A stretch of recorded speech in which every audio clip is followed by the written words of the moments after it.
എൻ്റെ ഉമ്മാക്ക് ശേഷമുള്ള ഉമ്മയാണിത്. ഉമ്മു ഐമൻ എന്ന ചരിത്രത്തിൽ അറിയപ്പെട്ട ബറക്ക റളിയല്ലാഹു അൻഹയെക്കുറിച്ച് റസൂൽ സല്ലല്ലാഹു അലൈഹി വസല്ലമ പറഞ്ഞ വാക്കുകളായിരുന്നു അത്. റസൂലിൻ്റെ ഉപ്പ വില കൊടുത്തു വാങ്ങിയ ഒരു അബിശീനിയൻ അടിമ പെൺകുട്ടിയായിരുന്നു ഉമ്മു ഐമൻ. അവരുടെ കൈകളിലേക്കാണ് റസൂലുള്ളാഹി ജനിച്ചു വീണത്. മദീനക്കടുത്ത് അബവായിൽ വെച്ച് നബിയുടെ ഉമ്മ മരണപ്പെടുമ്പോൾ റസൂലിനെ ഉമ്മു ഐമൻ്റെ കൈകളിൽ ഏൽപ്പിച്ചിട്ട് അവർ പറഞ്ഞു, നീ ഇവനെ പിരിഞ്ഞിരിക്കരുത്, ഒരു ഉമ്മയെപ്പോലെ എപ്പോഴും അവൻ്റെ അരികത്തുണ്ടാവണം.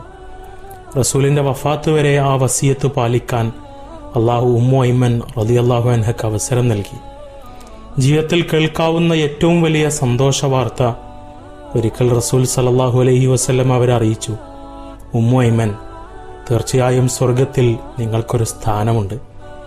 സഹാബികളോടായി റസൂലുള്ളാഹി പറഞ്ഞു, സ്വർഗസ്ഥയായ ഒരു സ്ത്രീയുടെ ഭർത്താവായിരിക്കാൻ നിങ്ങൾ ആരെങ്കിലും ആഗ്രഹിക്കുന്നുണ്ടോ? എങ്കിൽ ഉമ്മു ഐമനെ കല്യാണം കഴിച്ചോളൂ എന്ന്. ആ സ്വർഗസ്ത്രീയെ എനിക്ക് വേണമെന്ന് റസൂലിൻ്റെ സ്നേഹഭാജനം സെയ്ദ് ബിനു ഹാരിസ റളിയല്ലാഹു അൻഹു അദ്ദേഹത്തോട് പറഞ്ഞു. അവർ വിവാഹിതരായി.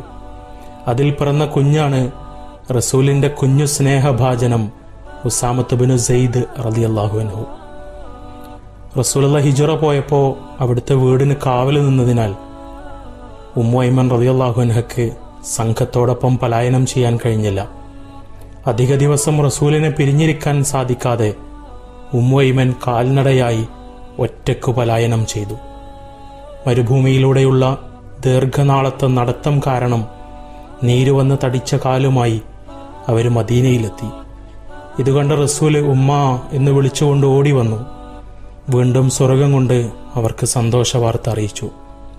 ഗർഭകാലം മുതൽ വേർപാടിൻ്റെ സമയം വരെയും റസൂലിൻ്റെ ചാരത്തൊരു ഉമ്മയെപ്പോലെ കാവൽ നിന്നു ഉമ്മു ഐമൻ റളിയല്ലാഹു അൻഹ. റസൂലിൻ്റെ വിയോഗശേഷം കരഞ്ഞുകൊണ്ടിരുന്ന അവരെ ആശ്വസിപ്പിക്കാൻ അബൂബക്കർ ഉമർ റളിയല്ലാഹു അൻഹുമ അവരുടെ അടുക്കലെത്തി. അവരോട് ഉമ്മു ഐമൻ പറഞ്ഞ വാക്കുകൾ എന്താണെന്നോ? റസൂൽ നമ്മെ വിട്ട് പിരിഞ്ഞു പോകും എന്ന കാര്യം എനിക്കറിയാമായിരുന്നു. എൻ്റെ വേദന മുഴുവൻ അള്ളാഹുവിൽ നിന്നുള്ള വഹ്യ് നിലച്ചുപോയല്ലോ എന്നതാണ് എന്ന്.